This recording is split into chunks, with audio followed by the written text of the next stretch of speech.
这不就摆明了吗？先用幸运花要木兰的命，再用风雷石要你的命啊！天哪，这个人是要毁掉我们花家吗？娘，谁会这么干呢？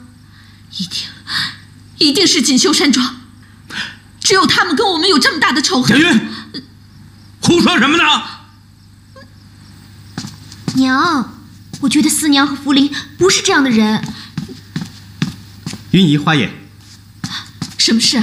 八爷爷请你和花爷过去一趟，去商量这个染丝还有和亲图的事情。正好，我正要请八爷爷帮我们主持公道。花火，走啊！你去吧，我不去。为什么不去啊？我们正好到八爷爷面前，跟他一一说清楚。我倒是要看看四娘，她有什么话说。这些都是你瞎猜的，你还要给八爷爷添乱呢。你不去是不是？啊？好，我去。木兰，你真的要看好你爹，千万别让他下池，知道吗？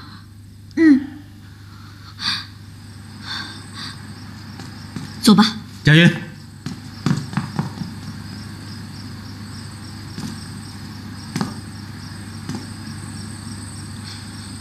贾云啊，你去吧。要是见了四娘，好好说话，别发脾气。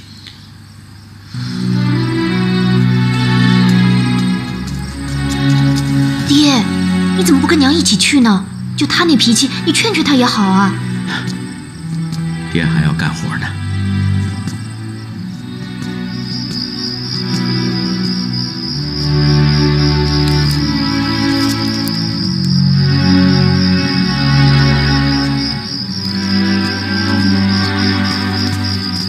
爹，你拿这包赤石脂干什么？爹实话跟你说吧，我想趁你娘现在不在，去染坊染黄丝。爹，这可不行！如果不是万不得已啊，我也不会下这个决心。爹，咱再等等吧，说不定过2天市场上就有黄铁矿了。孩子，等不及了。要是耽误了和亲图的工期，那可就不得了啊！耽误了和亲图的工期，谢将军治罪，大不了我去，反正我这条命也是捡回来的。爹不是怕谢将军治罪，爹是怕把和亲图给耽误了，那就要连累天下的百姓啊！可是大家都说用风雷石染黄，9死1生啊！如果和亲图织不出来，魏国和柔然开战，到时候爹还是要上战场，同样也是9死1生。既然都是死，为和亲图死，还能救天下的百姓，值了。爹，要染我替你染。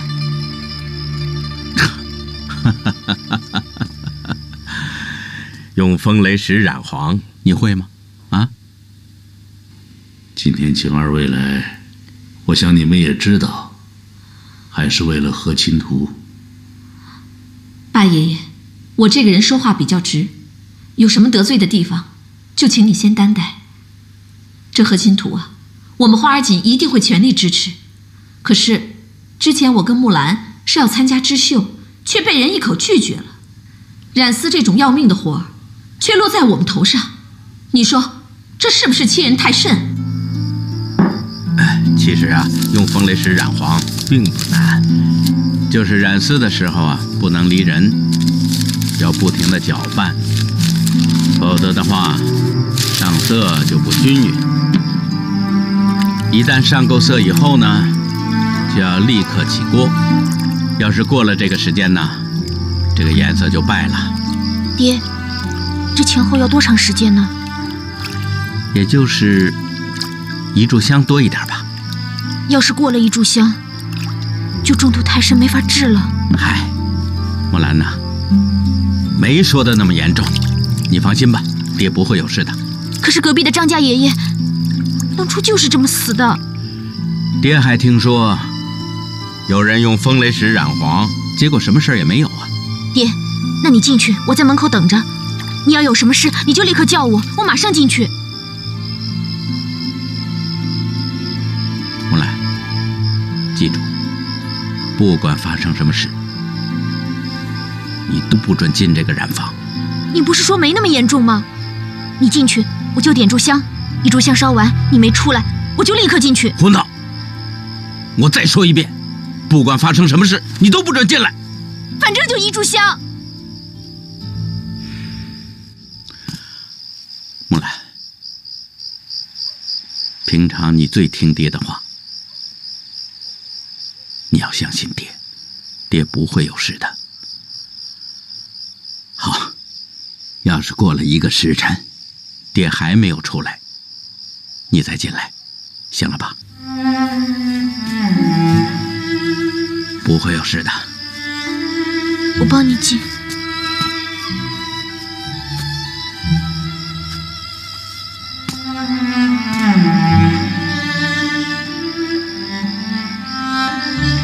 爹进去了。爹，小心！木兰，你是爹的好女儿，你放心，爹会小心的。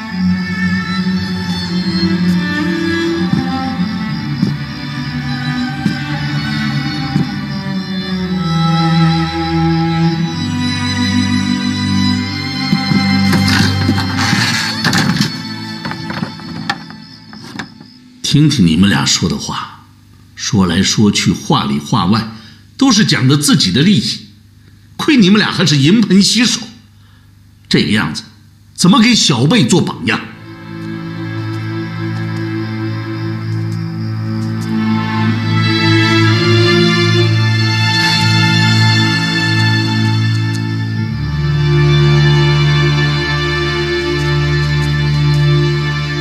不过现在最重要的不是织和绣，最重要的是黄丝染不出来呀。可是要让花狐用风雷石染黄，那就不行。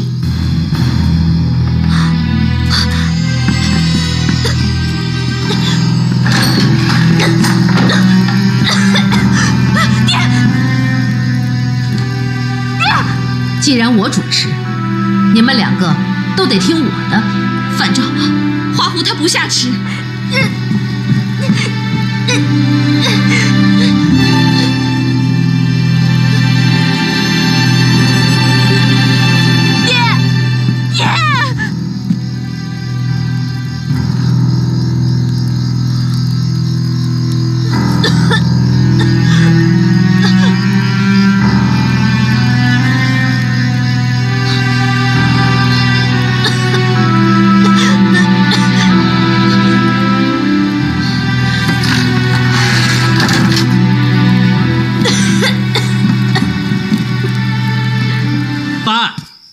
木兰，花爷，花爷，花爷，云姨，花爷和木兰出事了。啊！云姨，人就在里面。云姨，木兰，花狐，这是怎么回事啊？他们中了风雷石之毒。啊！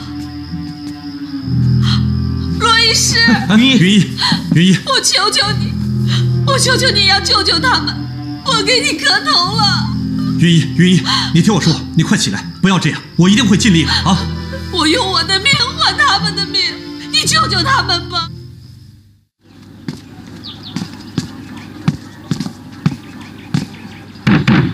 木兰，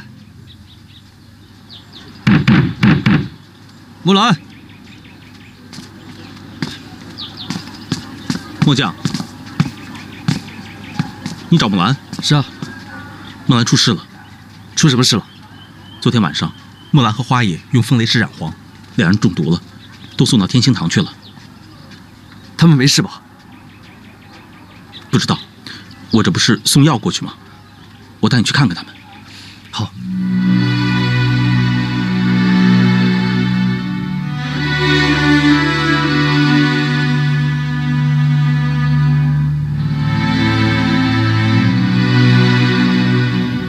罗医师，现在情况怎么样？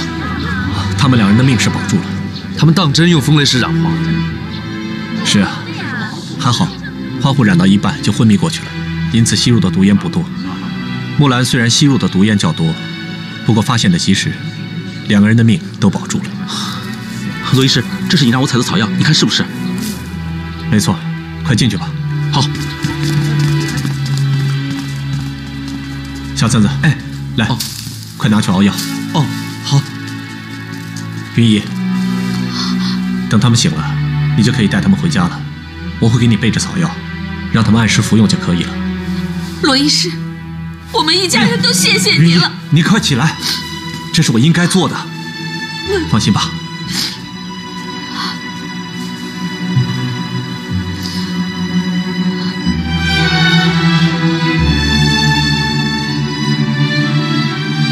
木兰，她在笑什么？你也注意到了，很少有人在面对死神的时候还能笑得出来，除非她不惧怕死神，除非她心愿已了，视死如归。黄丝染出来了。是啊。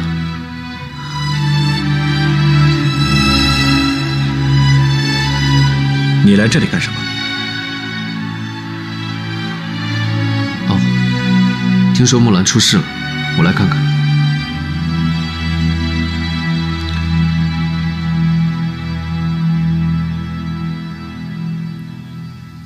夫人，小姐回来了。娘，傅林，怎么样啊？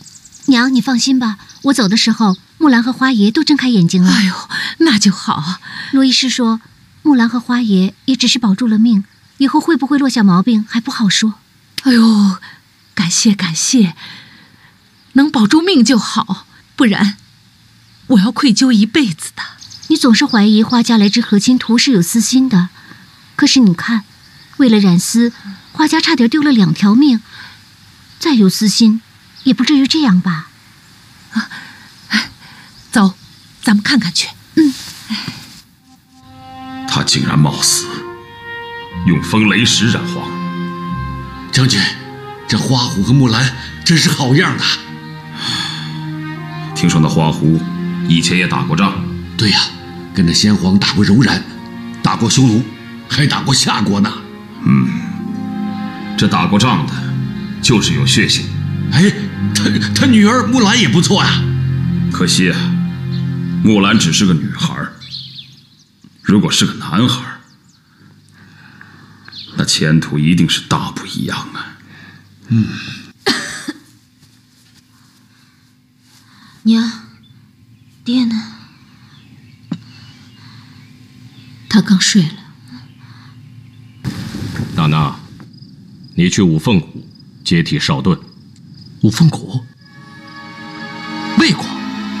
我的马就在外面，他认识路。文书和其他东西都给你准备好了。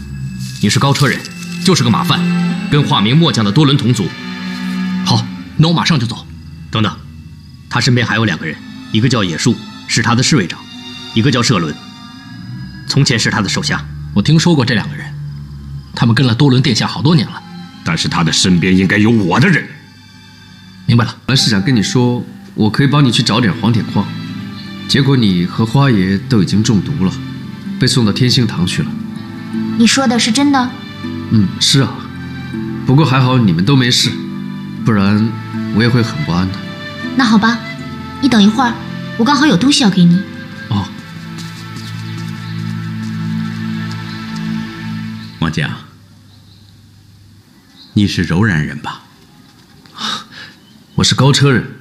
啊，那你怎么能找到黄铁矿呢？我在做生意的时候认识了一些柔然人，他们有点门路。你就是柔然人啊？我不是。我跟柔然人打了10几年的仗，他们的血无数次的溅到我的身上，而我自己身上也有许多伤疤，是柔然人给我留下的。柔然人的气味，我太熟悉了。啊，花爷，那这次你真看错了，我还有通关文书呢。你承认不承认都没关系，其实在我心里，人不分高车、柔然、鲜卑还是中原人，只分好人和坏人。爹，你说谁呀？啊，我说柔然人里边有好人有坏人，中原人里边也有好人和坏人。只要是好人，都是朋友；只要是朋友，我们花儿锦呐，都欢迎，是不是啊？爹，柔然人也能做朋友？为什么不能啊？以前是打仗，没有办法，大家只有兵刃相见。现在我们的公主就要嫁给柔然的王子了，柔然的可汗与我们的皇帝啊，都要结为亲家了。老百姓和老百姓之间，为什么就不能成为朋友呢？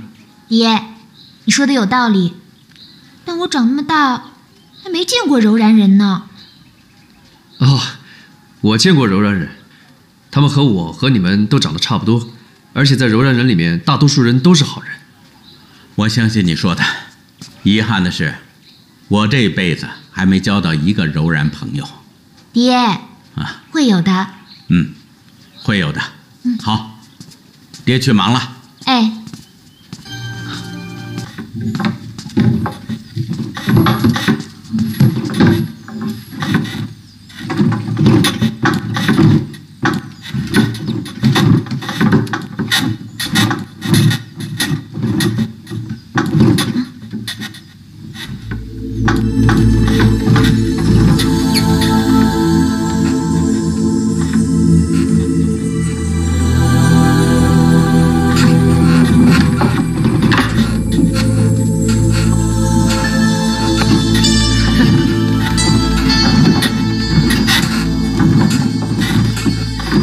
谢将军，我们现在做的是和亲图的底纹。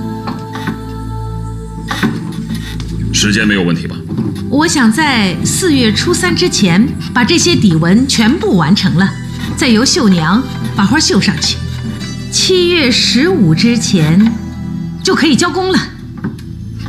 7月15交工，那不是提前了20天？是啊，我想早点完工，将军您就可以放心了嘛。这样最好，如有什么意外，也有时间斡旋。是啊是啊，我们山庄做事向来如此。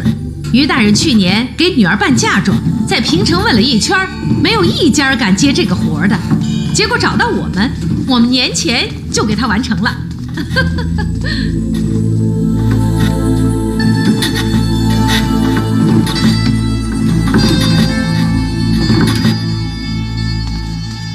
将军，我们2楼呢是刺绣房，这上面都是绣品。楼上人不多，过2天人就多了。等底纹织好以后，就上2楼来刺绣。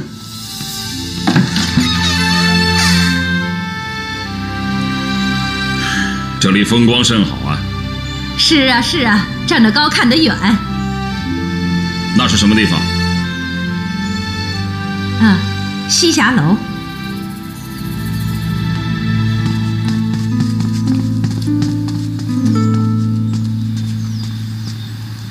吴奎，在。以你的箭法，能否一箭射过去？将军，弓箭的射程最远不过150步，而那楼距此地至少也有300步，没有弓箭可以到达。拿弓箭来。是。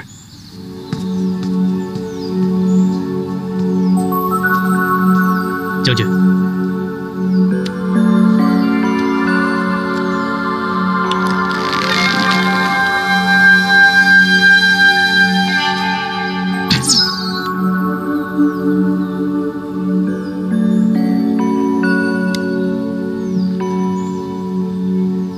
李强，在。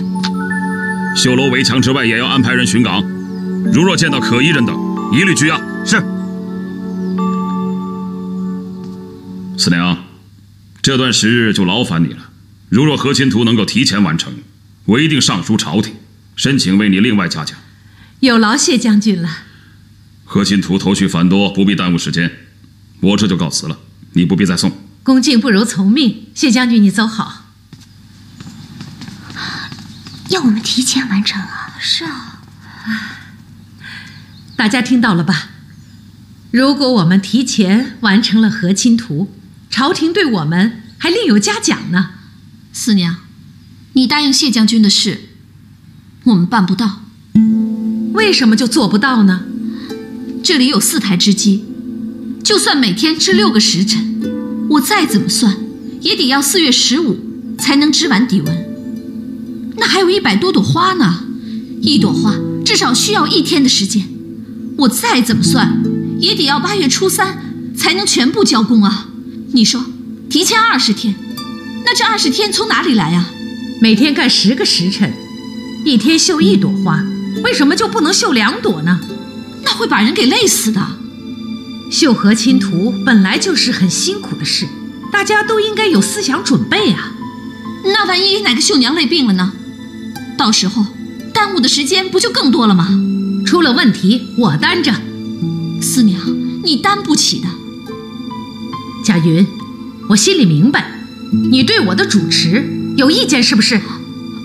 我对你没有意见，我就觉得你这样安排有问题嘛。有没有问题我说了算。我就是觉得你不对，对不对也得听我的，除非我死了再听你的。你这人，我怎么了？你这人怎么这样啊？就听四娘的吧。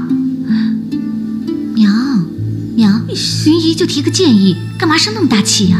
我就知道，她老想坐我的位置。哎呀，这人真是吧！你这个人啊，你怎么就不听别人劝呢？你早晚会倒霉的你。哎呀，娘，这下怎么就少说2句吧？啊！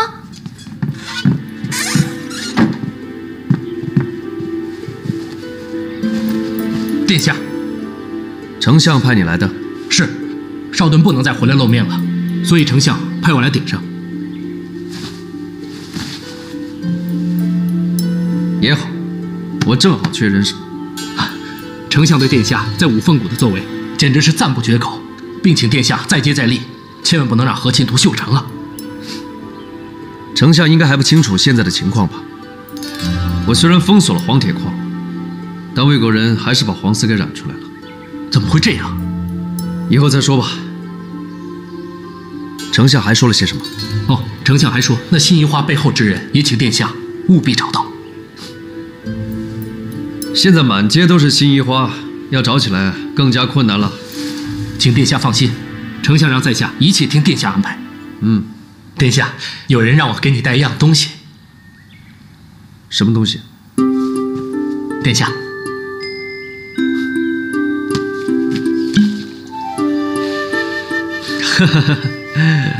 马奶酒，来，坐下陪我喝2杯。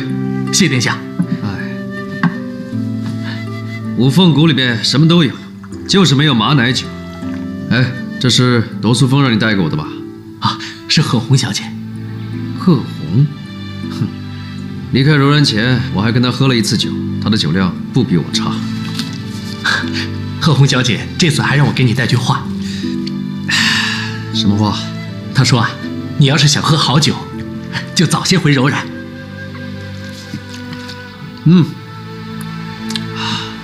好酒。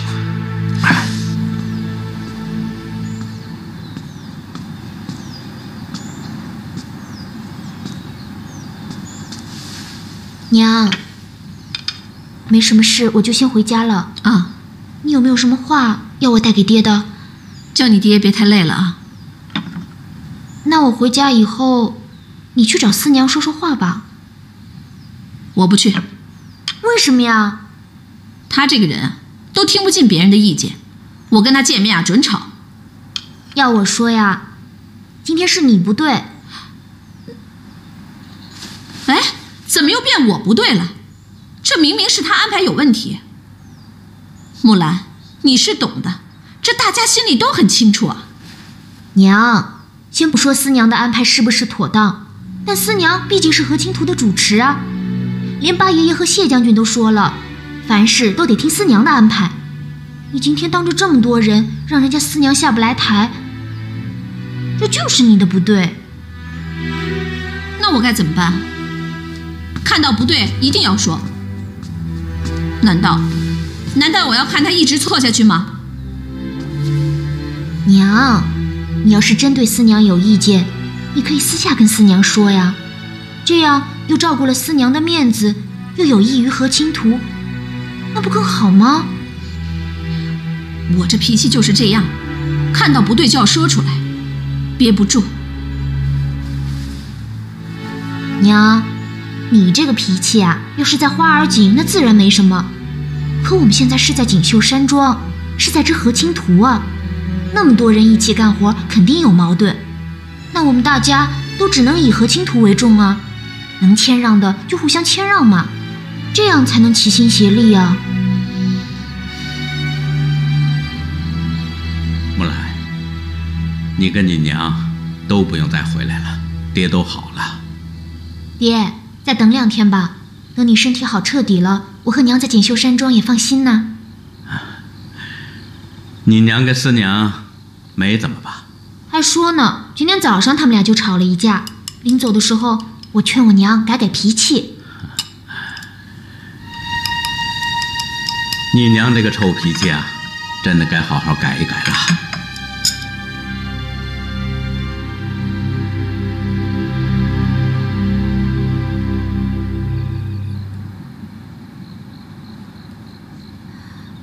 手怎么会抖呢？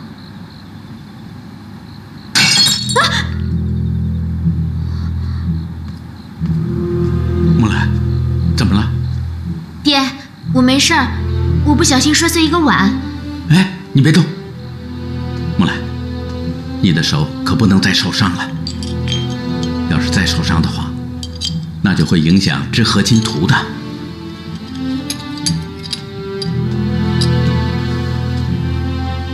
木兰，没事吧？没事儿。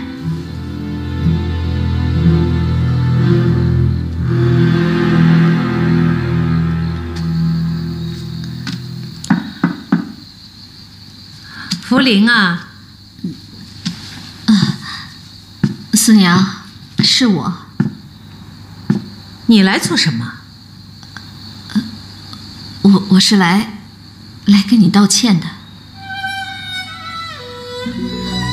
今天早上的事情是我不对，木兰已经说我了。我想想也是啊，当着那么多人的面儿，我让你下不来台，我这脾气实在是太莽撞了。好了，坐吧。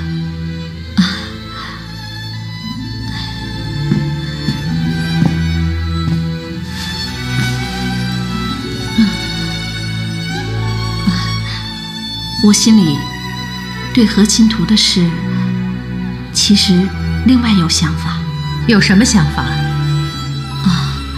就是对以前的事情，我心里一直有些愧疚。花狐虽然一身是伤，但是毕竟他人没事。可是福灵却没了爹。都是过去的事儿了，还提他干什么？就算是不提，可是在我俩心里还是有个结。这次我在进锦绣山庄之前，我都跟花狐商量好了，一定要全力支持你完成和亲图。这也算是对于我们过去的事情一点弥补吧。这也不能怪你和花狐，要怪只能怪这个世道不太平，年年打仗。只要和亲图治好了，就再也不打仗了。这回我跟木兰一定会卯足了劲儿，一定会尽全力的。你也知道，我这脾气就是改不了。按理说，我跟你是好姐妹嘛，我应该要协助你，帮你分忧的。可是，我却总是老给你添乱，我真的是很不应该。没事了，过去了。对了，四娘，如果你决定要把和亲图的进度往前提，那我一定没有意见，而且我跟木兰一定会全力支持你的啊！我也想过了，提前20天完工是有点不妥。贾云，我们赶快商量一下，有些时候啊可以紧一些，有些时候呢我们可以把它慢一点做，怎么样？我也是这么想的。对于这和亲图啊，我觉得，你看，这朵粉色的牡丹，是不是用网针更好一点？这朵月季用珠子针，还有，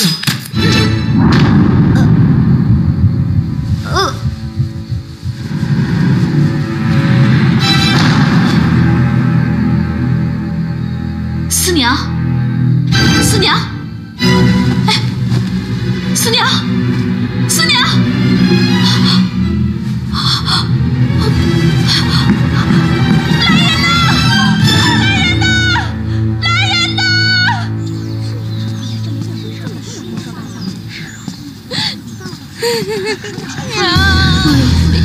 福林，出什么事了？四娘，四娘怎么了？四娘，她死了。什么？四娘死了？我是冤枉的，佳云，福林，木兰，木兰，娘，我是冤枉的，娘，木兰，娘是冤枉的，木兰，娘是被冤枉的，你还我娘！这到底是怎么回事？娘，还我娘！那这也不能证明是我娘杀了四娘啊！但是许多人看见是你娘进了四娘的房间，没过多一会儿，四娘就死了。我娘去找四娘，就是为了白天的事情向四娘道歉。我娘绝对不会杀四娘的。谁能证明啊？我。这都没用的。那四娘是怎么死的？但大家现在都说，是你娘为了和四娘争那和亲图主持的位置，又吵了起来。你娘失手杀了四娘。在五凤谷，谁都知道你娘的脾气，那就是个炮筒子。我娘没有跟四娘争主持的位置，我娘更不会杀四娘。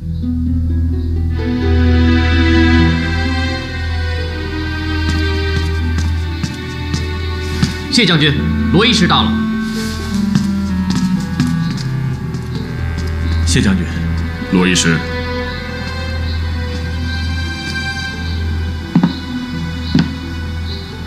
四娘昨天晚上死了，听说了。仵作查了一夜也没有查出死因。听说你是五凤谷的名医，所以请你来看看。名医算不上，我只是略懂皮毛。希望你这点皮毛能帮我查出四娘的死因。这是我该做的。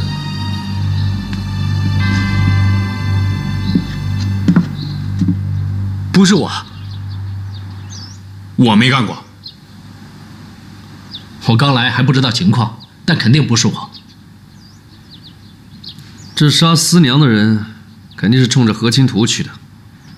那么除了我们几个之外，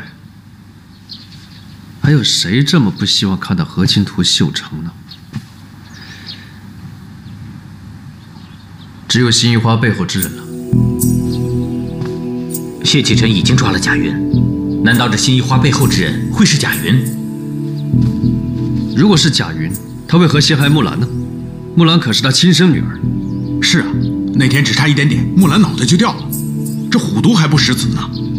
没错，看来谢启辰真的抓错人了。那是当初的木兰，还是现在的贾云呢？两个都是。那我们现在该怎么办？找到杀四娘的真凶，也就找到我们想找之人了。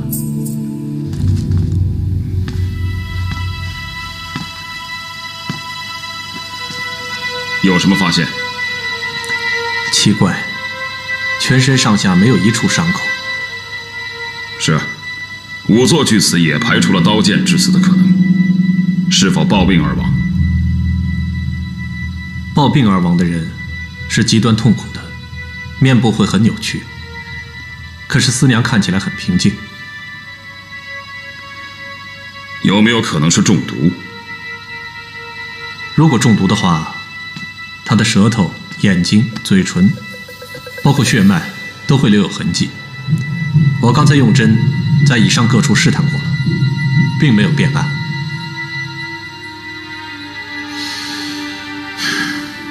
有没有一种毒药，下毒之后不留任何痕迹？也许是有吧，不过在下行医多年，从来没见过。这思娘之死，还真是蹊跷啊！我是冤枉的，我是冤枉的呀！大人，我是冤枉的，我是冤枉的，大人。你进了思娘的房间，都做了些什么？我跟思娘道歉，说我的脾气太急了。思娘她也说她脾气不好，我们两个就和好了。我们还一起讨论和亲土的事情，没想到说着说着他就倒下去了。那倒地之前有没有什么异常啊？没有啊。然后呢？然后我看到他倒在地上，我就过去叫思娘，我说思娘，我还推了他一下，可是他动都没有动啊。我很害怕，所以我才跑出去喊人的。就这些了？就这些了。爹，木兰，见到你娘没有？没有。那你打听到没有？到底怎么回事啊？他们都说是我娘杀了思娘。啊，哎呀，这怎么可能呢？我也跟陈县令说了，绝对不可能是我娘杀了思娘，可他们根本不信。爹，咱们怎么办呢？爹去找八爷爷，说不定啊，八爷爷会有办法。爹，我去。哎，木兰，木兰，木兰，你要去哪儿？我要去洛神庄园找八爷爷。那我陪你去吧。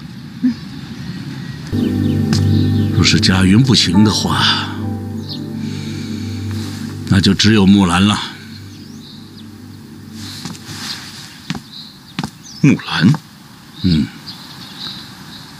福陵因为母亲刚去世，所以尚在悲伤之中，难以担当主持重任。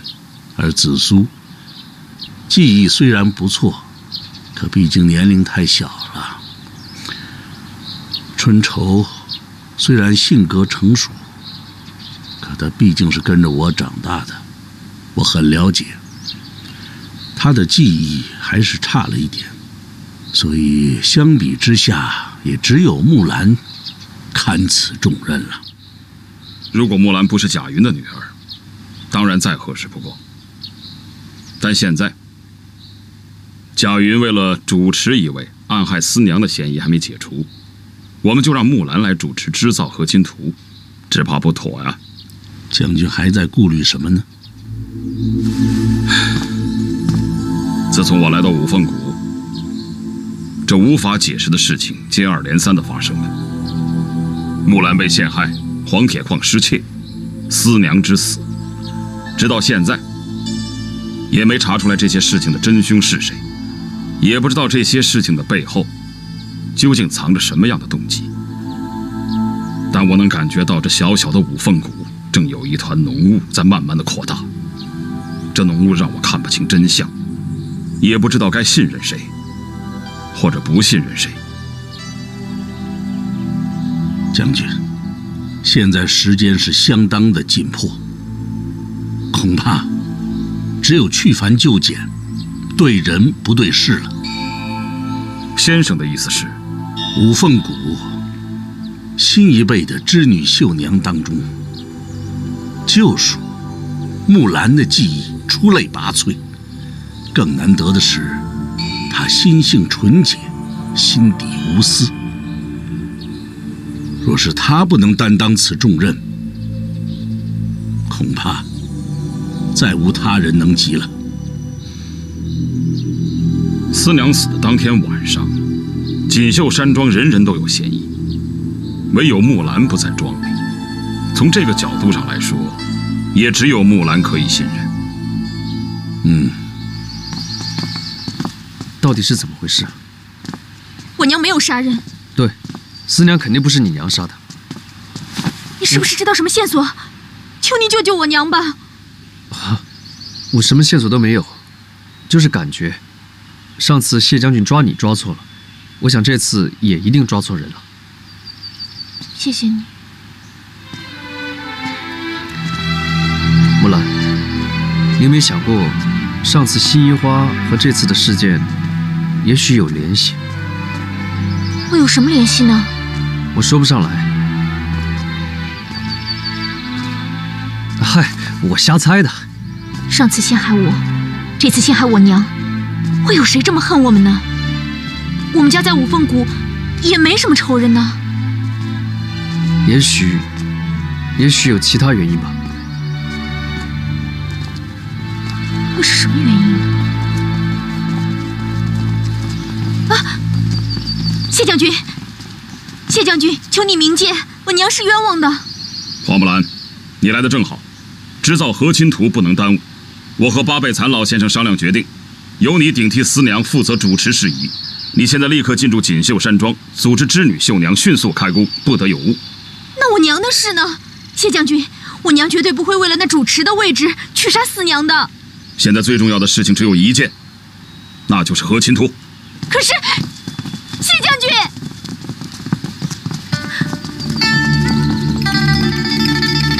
木兰，你别着急。谢将军精明睿智，我想他一定不会冤枉好人的。我上次就差点死在他的刀下，在他眼里就只有和亲图，我娘又算什么呢？是啊，你娘生死未卜，他还逼你进庄织图，这也太不通人情了吧！要换作是我，织图可以，先把我娘给放了。哼！我这就去找八爷爷说说。那我也回去了。末将，谢谢你。你要心情不好就来找我，我请你喝我们草原上最好的马奶酒。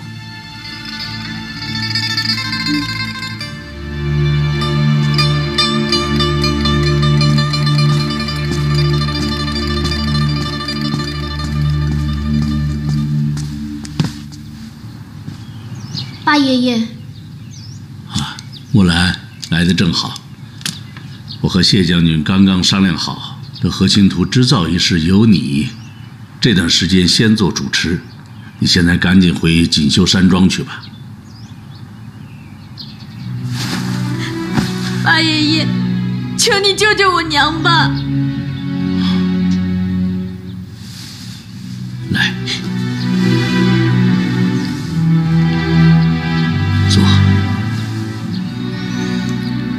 其实我也不相信你娘会杀害思娘。既然八爷爷也是这样认为的，那就请八爷爷跟谢将军说一说，放了我娘吧。就是不知道这真凶究竟目的是什么。八爷爷，杀害思娘的那个人和用新银花陷害我的人，会不会是同一个人呢？很有可能。可是我们家在五凤谷也没有这样的仇人呢。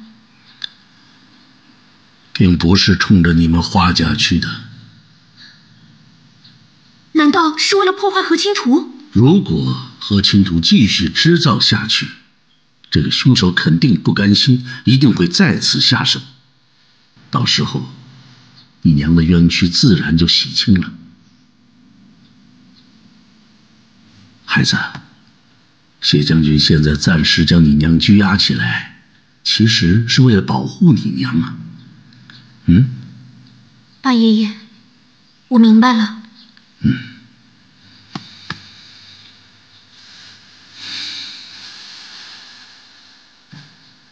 木兰，这个和亲图曾经救过你一次，现在也只有这和亲图能救你娘了。可是，八爷爷，我一心想织和亲图，可是我从来没有想过会由我来主持啊。孩子，八爷爷，我要是但凡有其他的办法，也不会将这么重的担子压在你的肩上。可是八爷爷还要提醒你，在锦绣山庄，今后无论碰到任何挫折，都不能心里有怨恨。怨恨就会蒙蔽你的心智，混乱你的针法，让你失去判断。到时候完成不了和亲图，那遭殃的可是我魏国成千上万的百姓。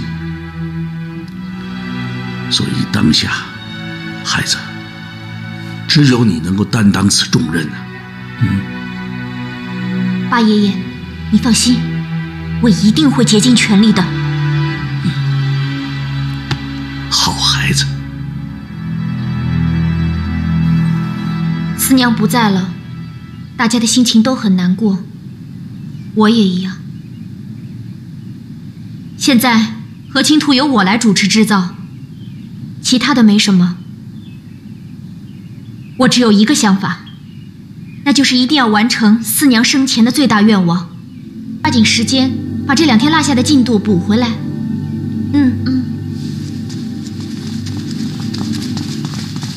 福林，你去哪儿？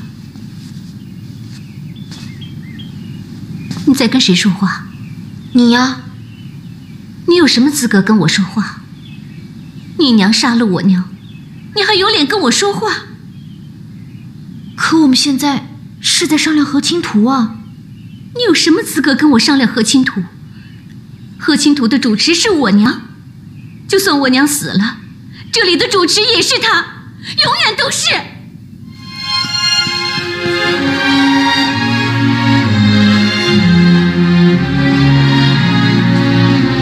福林这2天心情不好，没关系，大家继续干活吧。木兰姐，我相信云姨不是凶手。谢谢你，紫苏。还有福林的话，你不要放在心上。我没事儿。八爷爷，你找我。福林，来，快坐吧。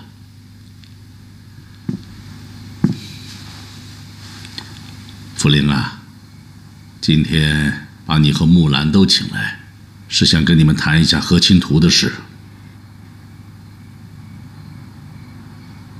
原来是你在跟八爷爷告状，说我不想知图，是不是？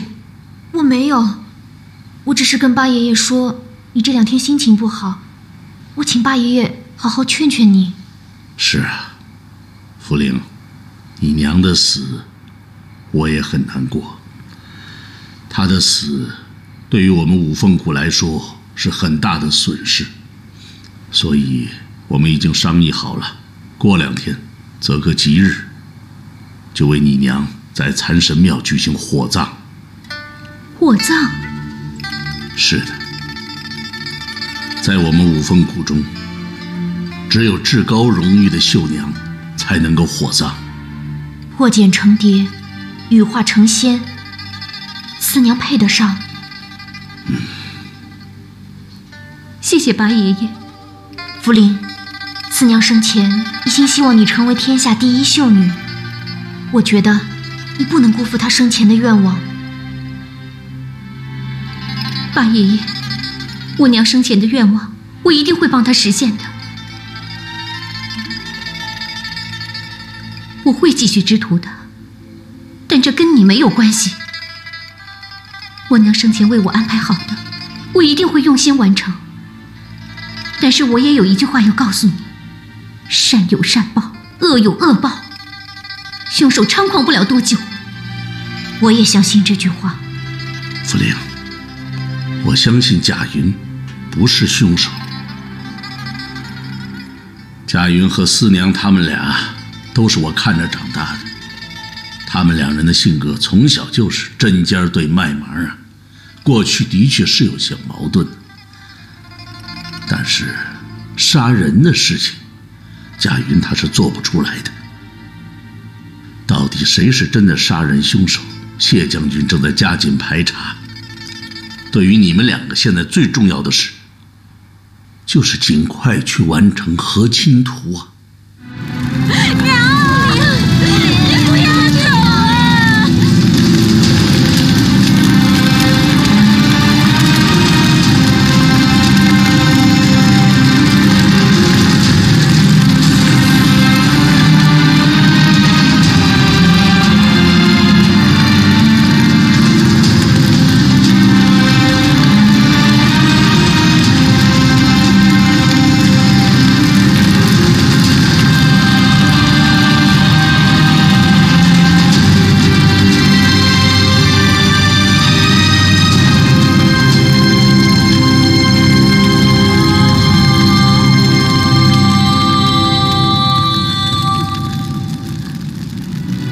福林，别哭了。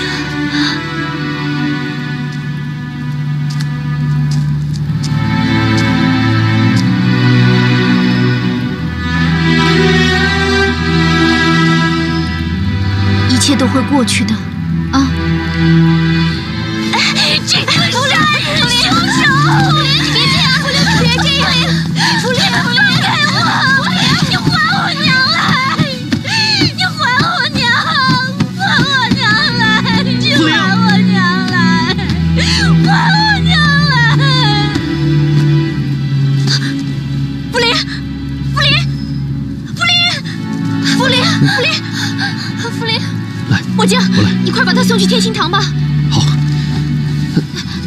你们一块儿去。哦。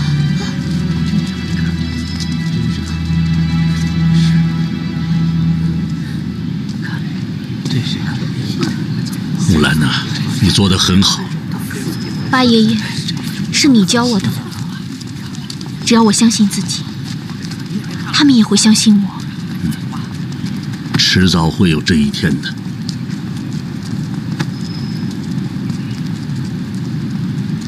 八爷爷，你放心，我没事。你早点回去休息吧。哎，你也早点回去啊。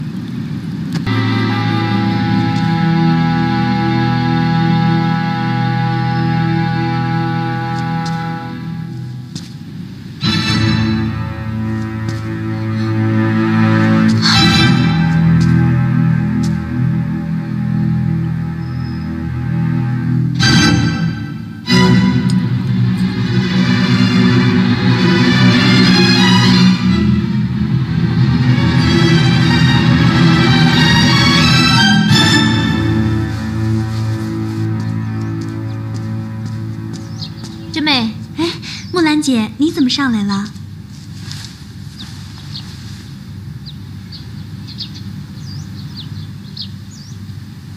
真妹，锦绣山庄所有的针都在你这儿吗？是啊。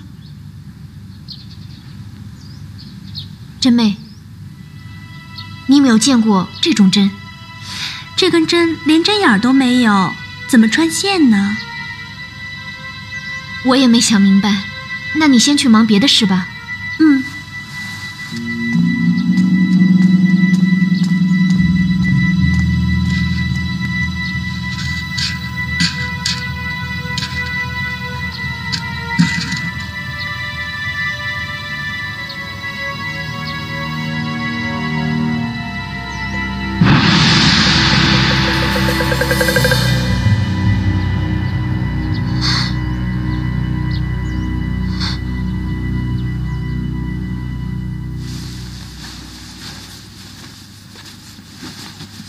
福林他不要紧吧？我给他服了按时的药，3个时辰之后才能醒。自打四娘死了以后，福林姐就没有好好睡过觉，现在终于可以休息一下了。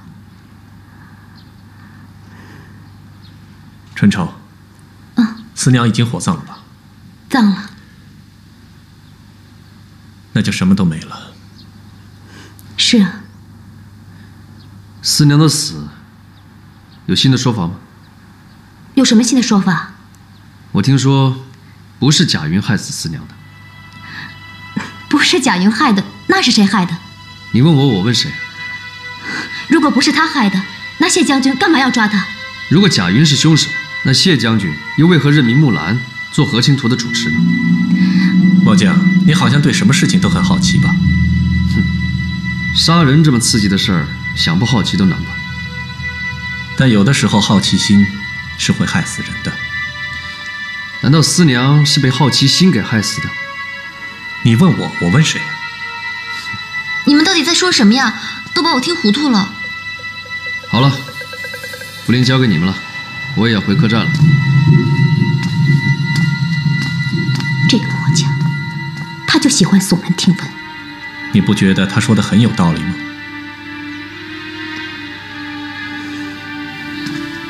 末将，末将，福丁他没事吧？他没事，你去看看他吧。啊，将军，我们再次搜查了一遍锦绣山庄，没有什么异常情况。锦绣山庄外围，我们又重新排查了一遍，都说思娘死的当晚也没有异常情况。把衙门的人撤了，全部换成我们的人。我看这些人都跟陈县令一样，只知道喝酒赌钱。是，将军，我带人把锦绣山庄的来往账目由上到下梳理了一遍，发现这个思娘和五凤谷好几家，包括外来商客，都有一些纠纷，不过都不是什么大事。继续查，一定要查清楚当天晚上锦绣山庄所有人的行踪。是。花儿锦呢？查了，那花壶染丝的材料的确有些是有毒的，但是其中最毒的就是风雷石，其他能够致人性命的材料还没有发现。继续查。是。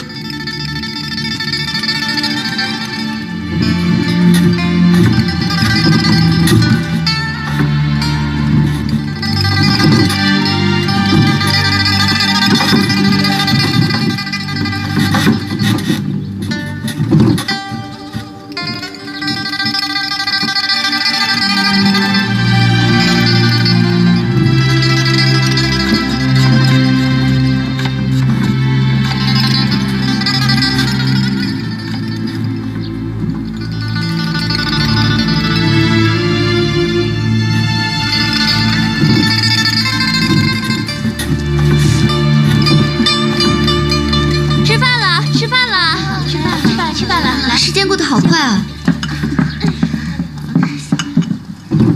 紫苏，我看你织的，怎么样？还不错。福林，你好点了吗？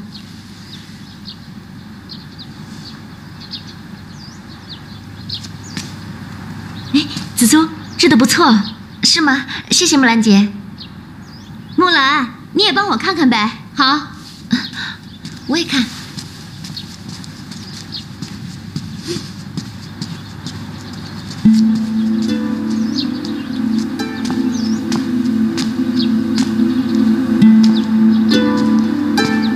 哎，春愁姐，你的尾丝总是不太平整，你是不是握尾杆的手握得太紧了？这样，你试试，握尾杆的手稍微放松一点，刚开始用力，然后后面放松，接着尾杆甩的那股劲儿，然后再发力。你试试看。我试试啊。刚开始用力，哎，对，真的好多了，好多了吧？谢谢你，木兰。没事儿，这是我应该做的。好像有人今天只织了一点。谁啊？还有谁？我们都出了2尺了，只有他才出1尺半。木兰姐杂事太多，还得指点我们，所以耽误点时间。自己做的最差，凭什么还指点别人？福林，今天确实是我做的不好，对不起大家，回头我一定补上。连最基本的底纹都完不成，还当什么主持？我看呀，还是趁早走人得了。哎，大家快去吃午饭吧，一会儿下午还要赶工呢。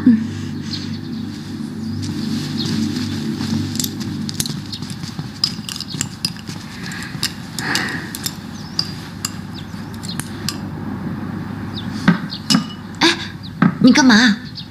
我不吃了。哎，福林，你别走，我出去吃。吃饭吧。哎，坐下。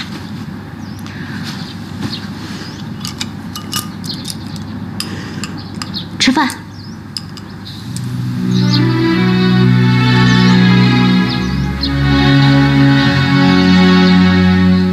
莫兰姐，你怎么来了？我陪着你。来，福林真过分，你老是让着他。福林的娘没了，我让着他一点儿也是应该的。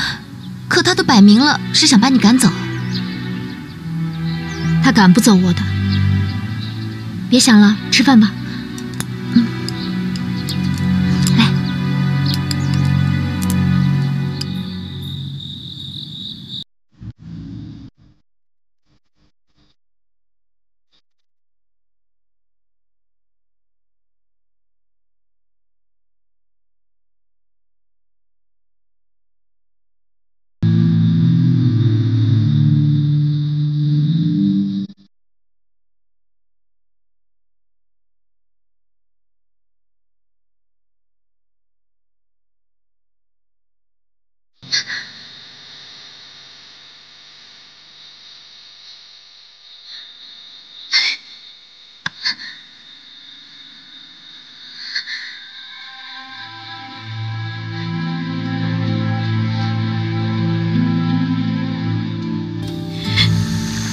锦绣山庄的守卫比原来增加了1倍，而且谢启辰现在已经把衙门的人全都撤走了，只留了他身边自己的人。这说明谢启辰并不信任五凤谷的人。这几天我跟衙门的衙役经常喝酒，还赌过钱，已经混得非常熟了。那有没有听到什么有用的消息？他们也都不知道，已经验过2次尸了，还是没有查出来。2次？对。仵作验了1次，天心堂的罗昭验过1次。罗昭验过思娘的尸体？对。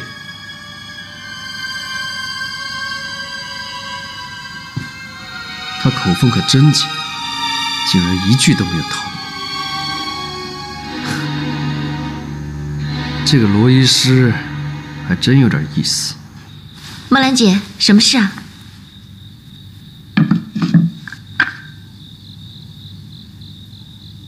帮我把手用这个绑上。为什么呀？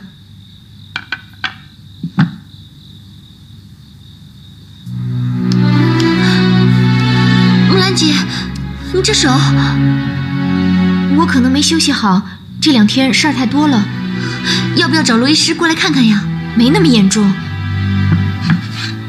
来，绑上。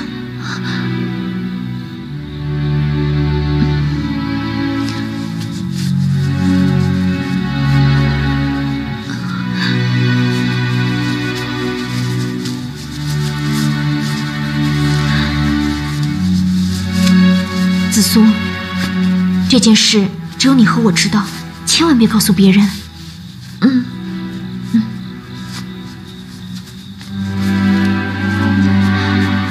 这样行吗？明天早上就没事了。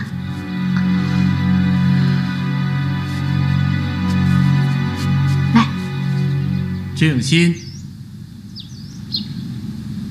凝神，开始。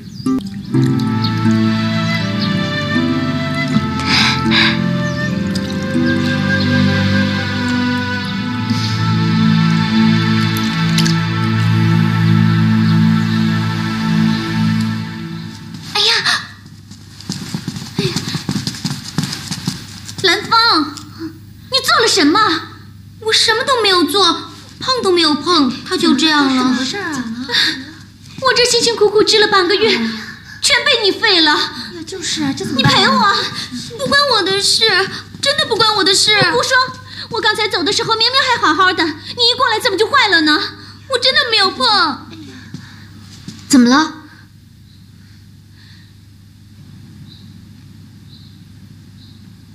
福林。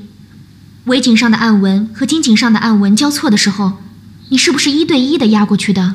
不1对1的压，那不是要打结呀？但是遇到丰年锦和龟甲花就不能1对1的压。龟甲花锁不住丰年锦，如果1对1的压，表面上看是扣上了，但实际上是活扣，稍微用力一拉就豁开了。你看啊。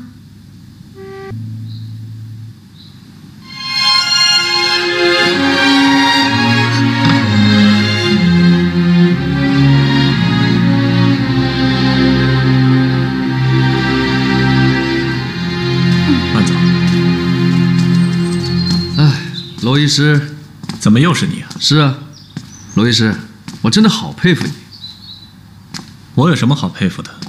你看你，既能够帮秀女们泡手，还能够看病开药，不仅能够帮活人看病，还能够帮死人看病。你在说什么？整条街上的人都这么说，说司娘死了之后，衙门的仵作都验不出死因。但罗医师你却验得出来。罗医师，这司娘到底是怎么死的？我也没验出来。哦，那你看司娘当时是个什么样子呢？死人的样子了。哎，罗医师，你说说看嘛，别这么保密。你来我这里就是要问这个吗？哦，不是，我刚好经过，顺便进来看看。来我这里的人只有2种，一种是织女绣娘，另外一种嘛是有病的人。那就当我有病好了，我有好奇病。你到底是不是一个贩马的？那你觉得我像是做什么的呢？你这么喜欢问我问题，我倒觉得你很像朝廷密探。没错，我就是一个朝廷密探。可惜我这里没有你想打探的东西。我开玩笑的，我真的是个商人。别的贩马的商人做完生意就会回家，你已经待了这么久了还不走？我不是迷上你们五凤谷的姑娘了吗？罗医师。哟，说曹操曹操到啊，木兰来了。罗医师。木兰。木兰来了。小三子，我要泡手。怎么了？你早上不是泡过了吗？我还要再泡一次。时辰不对吧？小三子，快去准备。是。木兰今天不太对劲儿。是啊，很少看到她这个样子，一定有事。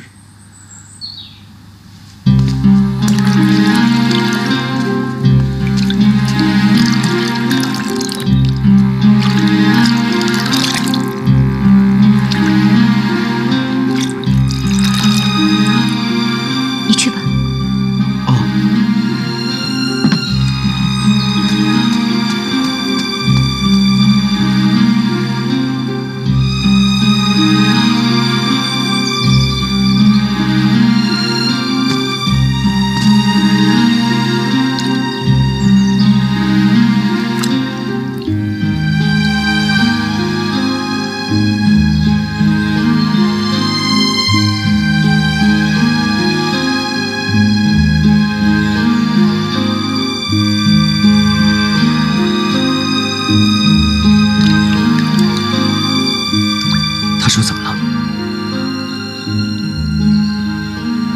他好像手出了问题。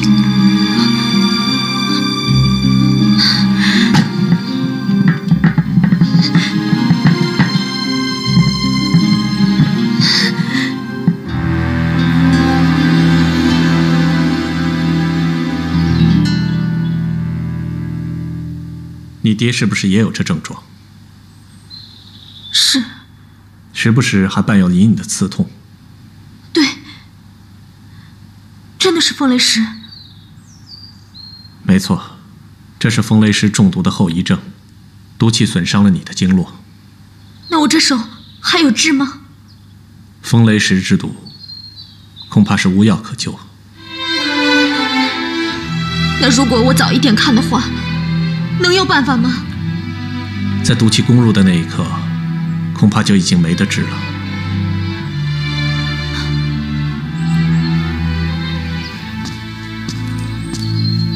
哎，你怎么还不走？我等等看。去，赶快去帮我倒杯水。